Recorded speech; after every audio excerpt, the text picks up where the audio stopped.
Within a few weeks, we had gotten so many demos from this broker box that we had to hire more reps in market to take care of demos. So we established our entire BDR team. We had BDRs cold calling on all these agents setting demos. And it ended up, our ROI was like over 300%. It was insane.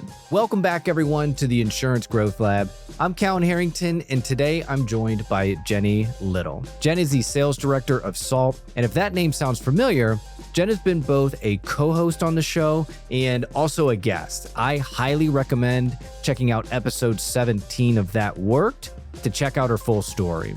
In short, Jen is a beast when it comes to all things sales and outbound. I've been fortunate to work together with Jen over the years, and to this day, I've yet to see someone better at cold calling. And on this episode, we went deep on the most successful campaign that she's run in her career. This happened during her time at Beam Benefits, and then after we wrapped up that, we went straight into a state of the union for cold calling in the insurance market today. Without sounding too crass, insurance is an industry that has not changed in 100 years, but is also changing faster than any industry I can see right now, with the use of AI, with the use of these software and technology products that are helping agencies move faster. But what you're going to find and what you need to learn is that agents are so protective of their business. They really want to beat the guy down the street. They're uber competitive, and they're salespeople in themselves. So you have to be really quick on your feet. You have to understand these agents, the whole goal is them to protect their assets and their business. So they're not going to invest in something that they don't believe in. If you're thinking about running outbound campaigns or you're doing any kind of cold calling and want to improve it, this is the episode for you. So with that, let's get to the show.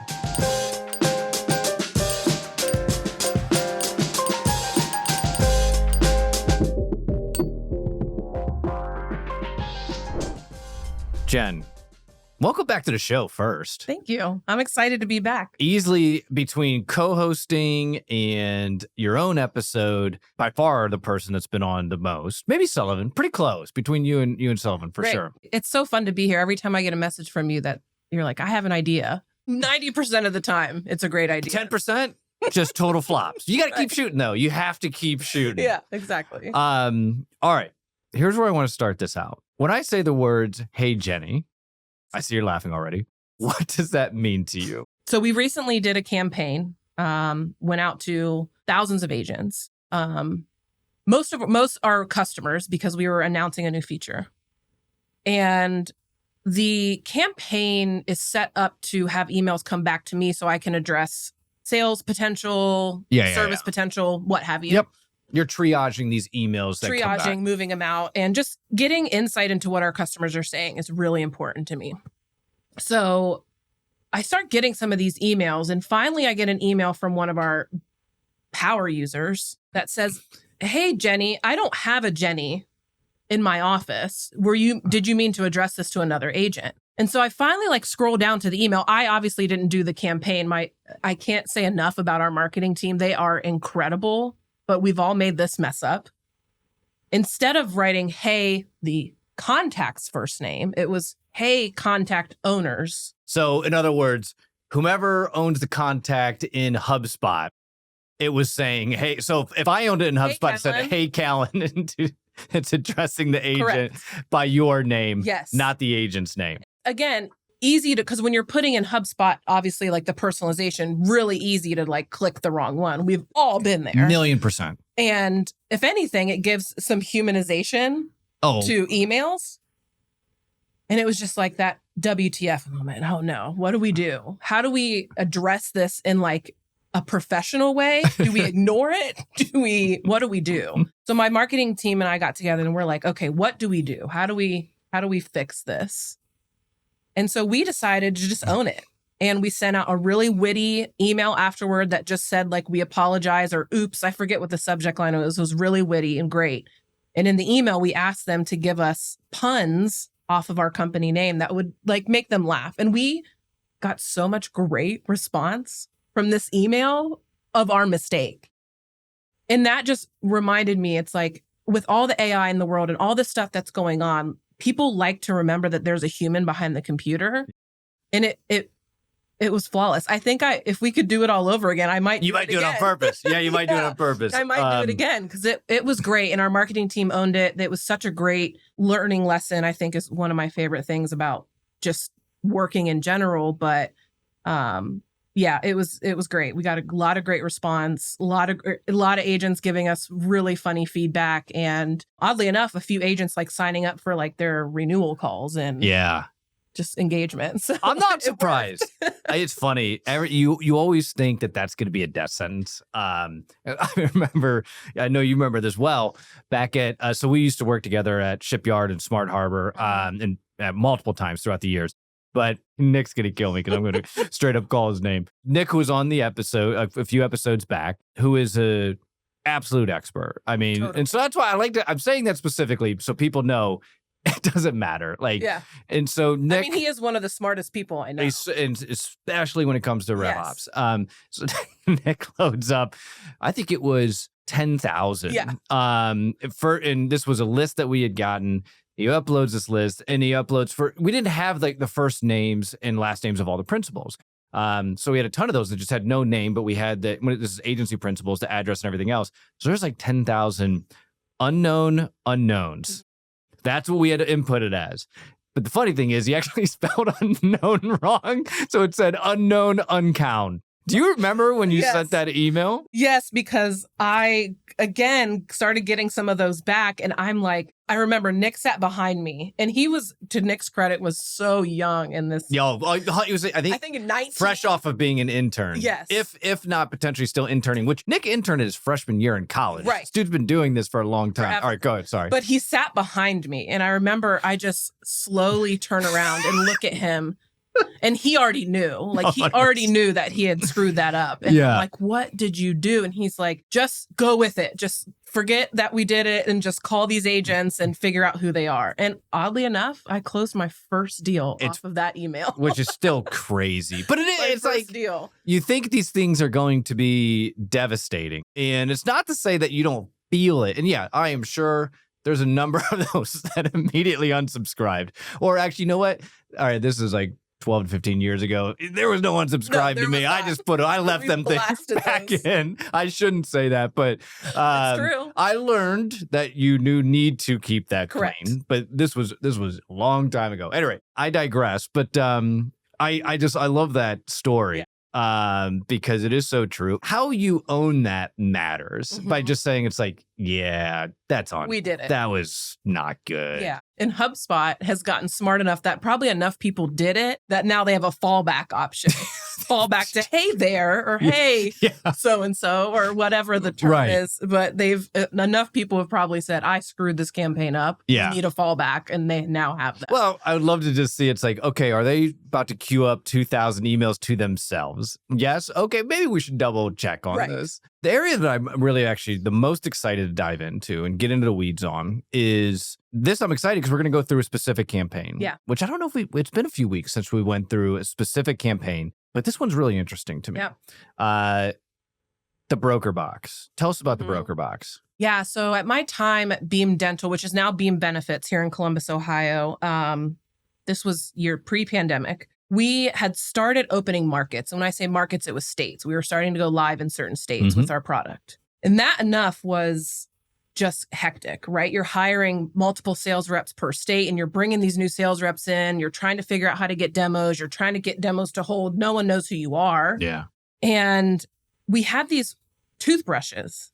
So Beam had originally started as a Bluetooth toothbrush company where they were going to sell these toothbrushes to carriers and give like a brush score to carriers to help lower premiums. So what's that mean? What's a brush score? Are you brushing your teeth 2 times a day for 2 minutes a day? If you are, your premium can get decreased. If you're not brushing your teeth and you're not logging dental hygiene. Telematics for your mouth.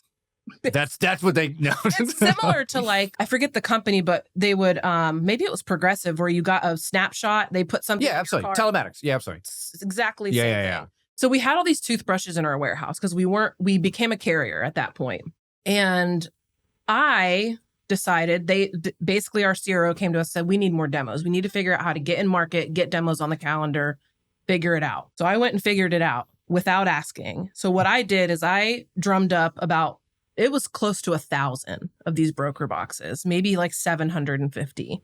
And it cost us $40 per box to send. Oh, it was $40 or something insane. What's in the box? A toothbrush, a Bluetooth, like electric toothbrush, a really nice one, a bottle of toothpaste, and then like a 1-pager of who Beam is. And I called the warehouse. I said, how many do we have? And we have X amount. Okay, great. How many markets do we need to get into? How many brokers do we have?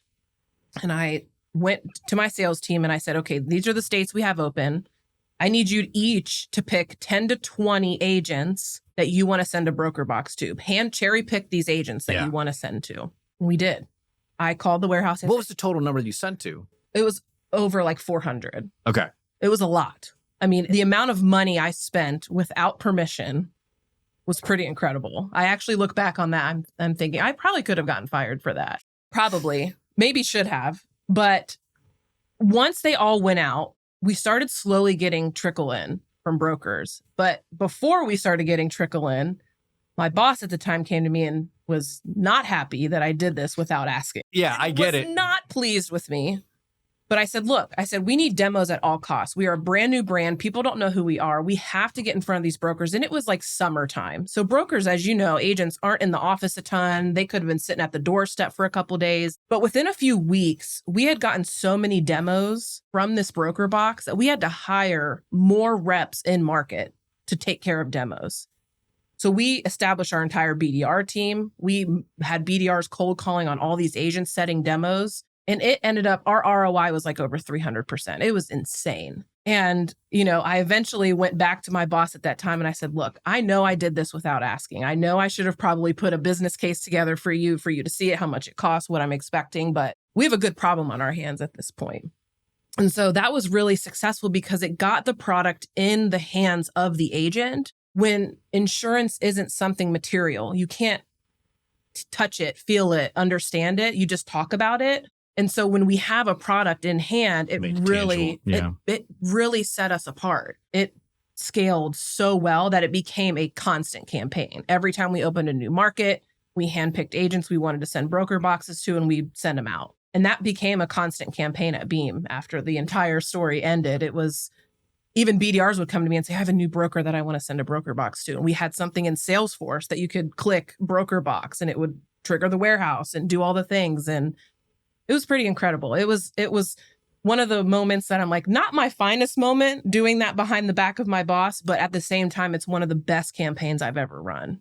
I think this is really interesting. And the reality is, these are the things I think right now you have to do. Like one of the examples that I've seen be really successful, all sorts of companies are doing this. There's the sending the book, the book's blank, but then the cover is the picture of the prospect that you're going to. Yep. And if you're selling to founders, it says, visionary on it, or you're selling to a CMO, it's ad week and your CMO of the year and stuff like that. Yep. And you almost have to do that right now. Well, let me ask you that. Let me ask that question.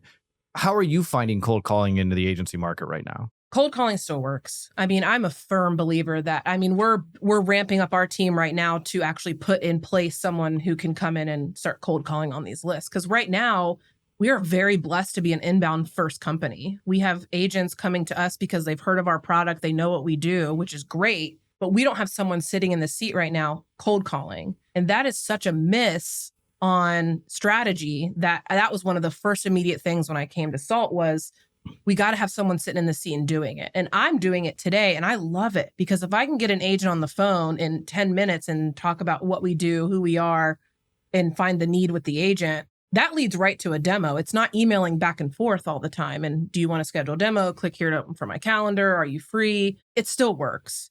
But what we're finding, even just today, I was talking with my marketing team and I said, I'm going to handwrite notes this month to my prospects because even though agents aren't in the office as much as they used to be, people get mail now. If you get a handwritten note and you're in the mail, you're opening it, period. Yeah, for sure. I mean, it's so much junk mail we're getting now, but people are used to getting holiday cards around this time. So why not send, even if they haven't closed the deal yet, thank you for your time this year. We really appreciate it. We still think the agency is a great fit. have my card in it, or even just like a $10 Starbucks gift card, give this to your receptionist, something like that. It's going back to like those traditional ways. I think as much as I love AI, I use it constantly. It's in my day-to-day process. It doesn't, again, going back to like the human aspect of sales. It goes back to there's a human on the phone. It's not some dialer system, which we've all used those before, which can be great. But when you get somebody on the phone who is the face of your brand, and that's the same person you're going to talk to in the demo, it's the same person who's going to close that deal, it's the same person you're going to reach out to for service. There's nothing that touches it. There's just not. You're one of the best cold callers I've ever been around. Thank you. What is working right now? And what is your process for cold calling now? So today, typically what I'll do is there's some argument in like the sales world about like, do you send an email first or do you cold call first? Like, what is the best route? Right now, our inbound process is set up that if an inbound lead comes in, they automatically get an email with resources. So we're asking to schedule a call, but it's here's all the information you asked for. Instead of like trying to bait them into a call, it's, hey, you've asked for more information. Here it is. Why that versus call them immediately and talk to them? Because how many times have you filled out a form on a website and you cannot get them to stop calling you? Like a zillion. Right. And you don't answer them. They come in as spam risk. They're from a number you don't recognize. That's why a lot of people aren't filling out forms nowadays. They're like, I'm going to have someone call me incessantly until I pick up. So instead, we're sending a resource email. Here's everything you asked for. Then I follow up with a call a day later, not even immediately after, just a day later. Hey, Callan, I saw that you got my email. I just wanted to make sure it had all the resources you need. What questions do you have for me? Leave it open, and they will ask questions. It is very rare that I get somebody who says, I got your email. I don't need anything else. Bye. Very rarely does that What about, happen. I'm curious, for the sake of debate, Yeah. is the connection rate still as high? Because here's the school of thought. I subscribed to this for a long time. Mm-hmm. And I'm not saying I still do or don't, because I want to get your opinion on this. The school of thought was call them immediately within 5 minutes, because you're going to get them on the phone, and then you have now control over the conversation. Yeah. If I give them an email with all of that information, they could read that and say, nah, no, I'm not really interested. Sure. Don't get me wrong. I will say this, that is absolutely a better customer experience. And many people would say, yeah, go with the best experience all day long. It's hard to argue. But when you look at pure conversion, which is better? Two things. One, it depends on the email itself. The email has to be good.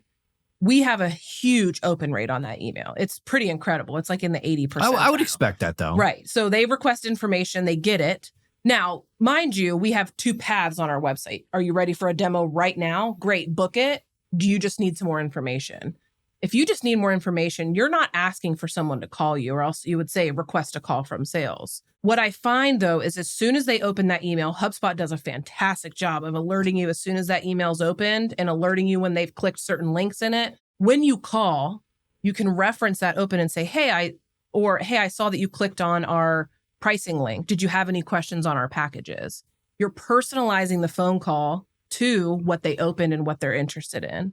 The connection rate for me personally has been significant. It's been significant enough that that's why I'm not doing the first 5-minute call to an email. But I've also found, and this is just theory, that if I send an email to them from my email domain, from Jennie, and I call them and my caller ID shows up Jennie Lyttle, Salt, they're more likely to pick up. Okay, that all makes sense to me on inbound. What about outbound? Outbound, start with a call. I think outbound, there's no better way to get to a fast conversation than a call. Because a cold email is going to sit in someone's inbox if they have no idea who it's coming from. The subject line doesn't make sense to their business. The content doesn't make sense to their business. And you're sending it to the wrong person in the agency. You're just wasting your time. You're wasting marketing dollars. It's so much more cost effective to get somebody on the phone calling a good list than it is to send 1,000 emails, in my opinion. Your open rate on emails can be significant, but if you can get them on the phone and follow up with an email, even if they're not interested, hey, I'm not interested in this right now. Okay, great. I'm still going to follow up with you with an email, give you the resources that we talked about. there's just that, again, that human connection that just is so much better. All right. So first 30 seconds of the cold call, they pick up. What's that look like? It's really hard to not get on the call and say, how are you today? That is so hard. Every BDR I've ever trained, I say, get that out of your mouth. I agree. I agree. Do you really care how they are? You do. But if you say, how are you? That you sound like a cold caller. One of the best cold calls I actually just got, I won't say the company because they'll know it, but they just cold called me from a 614 number. And I always answer it because it could be kids' daycare. It could be anything, right? Yeah. Answer it. Hey, Jen, I saw on your LinkedIn recently that you were looking for a new account executive. Is that true? I don't know who this person is, but I'm like, yeah, I am. And it's struggling to hire right now because it's holidays, whatever. He said, great. Well, if I could give you a list of candidates in your area with the qualifications you need in the next 5 minutes, would that be of interest to you? Yes, that would be of interest to me. And it just kept me interested because he did his research. He knew exactly what I was looking for. He knew exactly what I was hiring for. And he cut right to the chase. I think he even opened the conversation with one of my favorite lines on cold calling was, hey, I know you didn't expect my call and it's unscheduled, but I saw that you're looking for an account executive in Columbus. Is that right? Didn't even tell me where he was calling from. I'm like, okay, that makes sense. But I do think the guard is really, you have to figure out the way to get that guard down. And I do like that opening statement of, I know this is an unscheduled call. You're acknowledging that you're calling them out of the blue. I do like that. I've always used that. And tone matters. I mean, it just matters so much. I still to this day have a mirror in front of my desk because for sure, what you look like on the phone, what you sound like is going to portray inevitably when you talk to these people. And if you're having a crap day and you're just frowny on the phone, it's going to sound like it. So I think that that's a big one.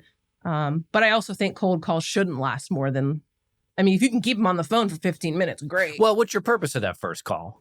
Purpose of the first call is to qualify. A lot of people go into cold calling like, I just need to set this meeting. I need to set this meeting. But what is the benefit of setting a meeting with somebody that's not a fit for your product? Then you've scheduled an hour with them. You go through the whole product demo. They're not a fit. You've wasted an hour when you could have been on a call with someone who is a fit. So my suggestion is always identify fit in that first couple minutes with really good discovery questions. And from there, identify that fit with the agent. Hey, you're a great fit. Would you be interested in scheduling the next call with your team and then getting that team on the call? How do you get them to be open to answering those discovery questions? I've always said, hey, I have a couple questions to see if the agency is a good fit. People have this like FOMO that's really real. Everyone wants to be a fit for something. So true. You know what I mean? Like it's a disqualification process. Well, they're like, well, why wouldn't I be a fit? Yeah, exactly. You know, it is crazy kind of how fast that happens. And so I think it is, hey, I want to see if the agency is a good fit. If not, that's okay. I'll give you your time back. But if so, I'd love to continue the conversation. That works almost every time. So finding that fit, asking the great discovery questions and prompting them to say, hey, I'm going to ask maybe 4 to 5 questions just to see if the agency is a fit. Do you have 3 or 4 minutes? Sure. Everyone has 3 or 4 minutes on the phone most of the time. They say they don't, but they do. They answered the call. They have the time. So I think that's a benefit. And I think what a lot of BDRs, SDRs, account executives that are cold calling today get wrong is they want to just get that meeting, which of course we want to do. But again, your time is just as valuable as that agent's time, especially if you're doing demos and full sales cycle. Get the qualification first. Then from there, if they're a fit, book that next meeting. Are you seeing more full cycle now versus BDR teams? Yes. Why is that? What I've seen, so the last 2 companies I was at, I took away the idea of a BDR team and did full sales cycle. And the reason is, let's be honest, one is funding, right? There's a lot of companies right now that just can't cash flow an entire BDR team, an entire account executive team, an entire customer success team. They just can't cash flow it. And so what account executives are getting really good at is prospecting, because an account executive, a good one, is not going to sit around and wait for a BDR to give them meetings. They're always going to be looking at that next prospect. They're always going to look at who is the referral I got from this closed deal that I can call today. They're not going to wait around for it. And a hungry account executive is going to cold call. And so I have found in my last, I would say 3 years, if I can get an account executive who's hungry, excited to get on the phone, doesn't get burnt out by hearing no all the time and can still get on that deal and close it, it cuts down not only the average sales cycle I found pretty significantly, but again, we talk about the customer experience is just better. That first person you talk to is the human you're having the Zoom call with, is the person you're talking to throughout the closed deal. Again, I think it makes the experience a little better. But if I had all the money in the world at a company of any size, I probably would still have a qualifier team, a team of people. It's a nice career progression. It is. It allows you to build from within a lot easier. Now, there's still like, you got to look at your own unit economics and say, like, does the cost per acquisition, is it worth it to bring on a BDR team? But I am seeing a lot more people, and I think AI is going to push a lot more people to go full cycle. Yeah. I mean, my founder and I recently, we kind of had this like discuss and debate on the next hire. Is it a BDR who's strictly cold calling, or is it an account executive who's running full sales cycle? And we did go the full sales cycle route. Yeah. To your point, like being a BDR changed my life. It really did, because it taught me a lot and how to work on my feet really fast. So I always say, if you're getting into your sales career for the first time, if you come from any outside industry that you've never had to do sales, be a BDR first. Yeah, there's a lot of truth to that. Cold call, get in some type of calling role, because it will teach you so much and make you a better account executive, make you a better consultant, make you a better executive. It just does. I've seen so many executives who I've asked, like, have you been a BDR? Have you done the AE role? And they just haven't. And it kind of shows sometimes. That's the differentiator. You really have to look at your business, your unit economics, and say, like, what makes the most sense for what we're trying to accomplish today? For us, it was more demos, not necessarily more cold calls. So that's why we kind of pivoted towards that full sales cycle role. Here's something I'm curious about. You spent a lot of time in insurance, spent some time outside of insurance. I did. Came back to insurance. I did. I'm curious, what are the things that you have found? What are the things that, somebody's coming into insurance that they need to know in this role that we're talking about when it comes to outbound and cold calling and this whole world? Without sounding too crass, insurance is an industry that has not changed in 100 years, but is also changing faster than any industry I can see right now, with the use of AI, with the use of these software and technology products that are helping agencies move faster. But what you're going to find and what you need to learn is that agents are so protective of their business. They really want to beat the guy down the street. They're uber competitive, and they're salespeople on themselves. So they're seeing through your smokescreen fast. No question. Agreed. So you have to get through that really, really fast and be humble about it. I mean, I've made cold calls where I'm saying, hey, you're a salesperson, I'm a salesperson. Let me ask you a few questions if that's okay. And they don't mind that. They understand it. So you're selling to salespeople, which is unlike a lot of industries that you can be in sales for. So you have to be really quick on your feet. You have to understand these agents, the whole goal is them to protect their assets and their business. So they're not going to invest in something that they don't believe in. And if they do, they're going to cancel quick because they don't implement it, or they don't get their team on board, or they don't understand it. And I think it's really interesting because just recently I came across an agent that I started working with at the shipyard, and he remembered my name. He said, I remember you. And I said, from where? And he said, you worked at that marketing agency. What was it, like 5 years ago? I said, actually, it was like 10. But the fact that you remember who I am is incredible. And that's the thing. Those agents don't go anywhere. You can pull a list of agents today and pull that same list of agents in 10 years. Some of them will retire. Some of them, unfortunately, will go other places. But they stick around. And you can build that trust with them quickly. But you have to keep it because they really hold on to the people that they do business with. I'd say I'd agree with all those points. I mean, I think that especially with the agency space, it's hard to get out of insurance. I tried. I really, really did. And not to say like insurance is like it sticks with you, but it was an industry I knew and I knew how to talk to. And going to like these conferences now this year again, it's like, oh, hi, so-and-so and so-and-so. And it's just, people stick around. Look, I'm one of the rare ones that just, I love insurance. I love the industry. I love the nuances. I love how complex it is. Yeah. But I've found that there are people in the beginning of my career back in 2009, I still see the same people. Yeah. Now, it's interesting because so many people have went on to take great positions. And it is kind of crazy because everyone does grow together. Because if that is why, like it's not an industry where you can burn a bridge. Oh, for sure. Everyone will know. Yeah, it is small. Everyone's going to know. And that reputation will follow. It absolutely will. And I mean, the same with agents. I mean, I've worked with some agents I never want to work with again based on oh, sure. Yeah, absolutely. The way they've treated my staff or the things they've said to us or the ways that they do things. It's like you talk about non-fits. It's like we are not calling on this guy ever. You know, I've had a few of those come across, but you're right. I mean, if you show up at a conference and you've burned a bridge with a decent sized agent, everyone's going to know. Yeah. And no one's going to trust you.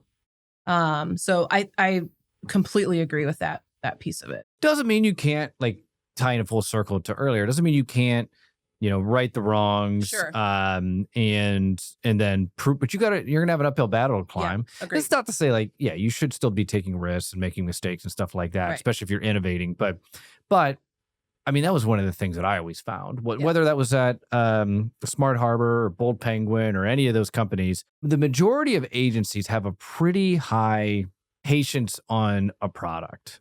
Sure. On a new product. Now, I will say this is specifically for the early adopters. If you're further down the product so if you're like in the early majority, late majority, not so much. But that's just about. I don't think anybody is. But I think.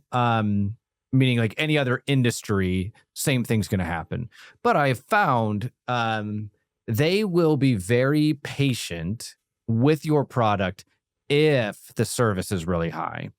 100%. If you're owning the things that were overpromised or wrong or whatever that might be. Yep. And I would say the same, that goes for not just agencies, but carriers and pretty much anybody in the space. One of the things I always heard, and I can't say this specifically, but just from friends of mine that have worked in the auto dealership space, if there is an immediate ROI in that first month, it's gone. Like they're not going to, they will 100%. Not mess around. Yeah. I haven't found that to be the case in insurance. I don't think so either. I mean, we recently just signed up an agency because of the features we haven't rolled out yet.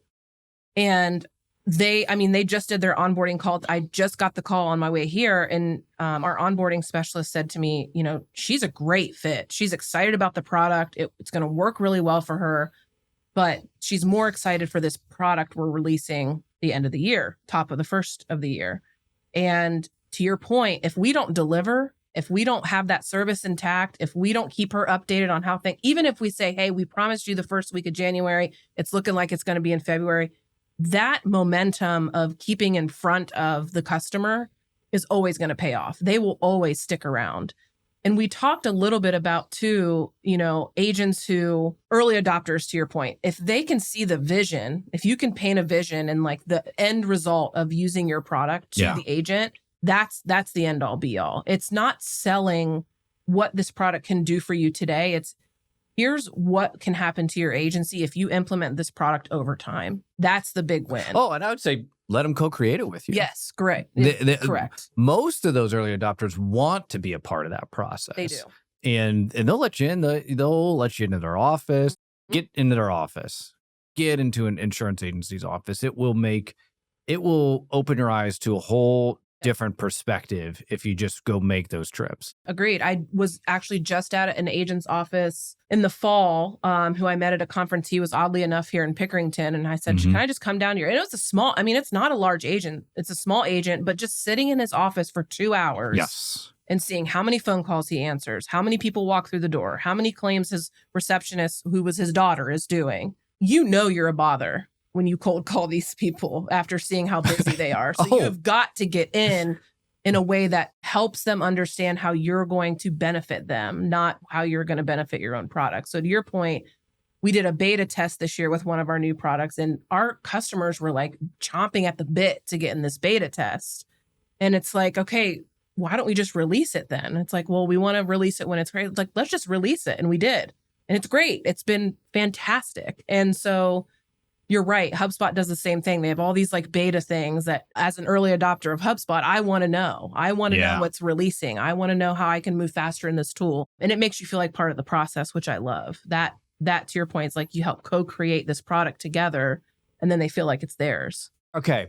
I got a couple questions to wrap this up. You're starting back at the shipyard as a BDR, calling on insurance agencies. What would you do differently? So I was on a team with a lot of competitive men. Yes. To say the very least. I'd say that is, for sure.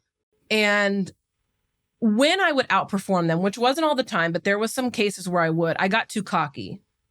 And I started to let myself like fall into my seat a little bit. And it's like, oh, instead of making my 65 calls today, I can make 30 and still get 4 demos out and then let that other 30 slide. But the inconsistency started to eat away at me. Little by little, that inconsistency does do some damage. And I remember specifically, you and I had a conversation. You may not even remember this, but you pulled me into one of the conference rooms and you said, Jen, I've noticed that your numbers have dipped a little bit. What's happening? And I couldn't put my finger on it. I'm like, I don't know. I feel like I'm still doing the calls. I feel like I'm still doing what I do. But I went back and looked at my numbers and my numbers had dropped. I wasn't making the calls. My demo numbers were still relatively there, but I could see that inconsistency start to happen. So for me, if you can get into a group, even if you're not the best at what you do, consistency will always beat out talent, in my opinion, every day. So I feel like if I could remain, in that short period of time, a little bit more consistent, that would have been a game changer for me. But in addition, I also think where I knew what I knew I was good at, I should have just rinsed and repeated that a lot. Our friend Bob, who we know is one of the best out there. Absolutely no question. Had the most consistent talk track and demo track I've ever seen in my entire life. And he was our best sales guy by a landslide. So it's that consistency in what you do, what you say, and doing what you say you're going to do. If you're going to make 70 calls today, we had our morning stand-ups. I'm going to make 65 calls and you make 30. You got to right that wrong somewhere. When did you ever make 30 calls? I could see me having the conversation because your numbers may not be what I thought you were capable of. Sure. But 30? That sounds crazy maybe not to me. 30. But I mean, there were days where I was rocking out like 90 calls. Oh, 100 easily. But at the same time, it's like, I said this to somebody not that long ago because they were asking me about one of their BDRs. They said, I have a BDR who makes 30 calls a day, but their talk time is insane and their demo count's insane. And then I have another BDR who makes 100 calls a day and can't get a person on the phone to save their life. What would you rather have? And that's a really interesting question because you get someone who's on the phone, who's making connections, who's scheduling demos, but they may only hit 30 calls that day, but they've been on the phone all day long, versus someone who their numbers look insane, but they can't get a demo on the calendar. That's an interesting dynamic. That's something I've always tend to look at because some BDRs will come in and say, well, I made my 100 calls today. See ya. It's like, are you moving the needle at all? So that's why I think a lot of people are moving towards that, to your point, connection rate, conversation time, instead of just pure numbers. It's an interesting question, and that is the age-old debate. In my opinions, fluctuated on this. Yeah, the thing that I kind of settle on that one in particular is if that person that's is putting a lot of real effort. We all know you can wait till 7 o'clock and hit 50 calls if you're calling East Coast, right? Like that's not, you can start to just go a layer deeper to see what's happening. Okay, so let's say that's been done. The next thing I always look at is like, how are they improving month over month? Is there consistent improvement? Now, you have to make sure that the coaching's there. Sure. If the coaching, the training, the development is not there, it's not their fault. Right. But if that's there and they're consistently improving over time, that person will wipe out the other person. 100%. Unless there is if their talk time is so high that's what it's always, to me, it was an or. It was never an and. Right. Like to say I need to make 60 calls and 3 hours of talk time. Well, that's ridiculous. Yeah. Sure. If you're over 3 hours every day and you're at 30, it's okay. You're very good at getting people on the phone. That's fine. But I'm thinking of the person that's hitting the end result numbers. Correct. But their talk time calls are significantly lower than everybody else. But they're usually hyper talented and can do that on a lot. They just don't need to work as hard as other people. Now, that's great. And that said, to me, that person's on a super short leash. I don't want to say they're on thin ice. I sound like my dad, but I was going to say it is thin ice because you think about that. It's as soon as someone feels like they don't have to work as hard as their peers, they're going to do what I did. And they're just going to start to get a little cocky and they're going to show up a little bit late to the office. And I've had people like that. I've had stellar sales reps who just get the job done and check out. But to your point, that compounding is key. That incremental increase every single month of demos and closed deals and higher ACVs and, shortening the sales cycle. I think that it does compound over time. And that is something a sales manager or a sales leader has to keep an eye on. You can't just look at the HubSpot dashboard every day and say, oh, you hit your calls, you scheduled your demos. Great. But what are the quality of those demos? That was one thing I always did at the shipyard. Quality's a big one. Every time I scheduled a demo and it held, I got paid off at holding. Great. My job's done. But I go back to the AE and say, was that a good demo? Are you going to close that? That's important because that's what's moving the needle. The person that's consistently improving will, once they get to that same point, I think the reality for me is always this person that didn't do as much, they've been fairly consistent, they can't have a bad month. Sure. Because if they have a bad month, they can't look at me and say like, hey, I just had a bad month. Hey, you didn't try. Your effort's not there. Right. Have 2 in a row. Then look, we're probably going to part ways. That person that's been consistently putting in the effort and improving, that if they've got a bad month, they're going to be way more consistent because like it's there, the effort's there. It's like, okay, I get it. You're right. It's personal to them. Yeah, you've earned a pass. Absolutely. It's personal to them. I mean, I was just telling my founder the other day, like, I hate losing so much that everyone's going to have, there is very rarely a salesperson who's going to hit their quota every single month. I mean, quotas are starting to diminish. I mean, the statistics that I'm seeing, less and less reps are hitting quotas because of, you name it, market, whatever it could be. Yeah. But if you get someone who hates losing so much and they're willing to go back into that bad month and see what happened, those are the keepers.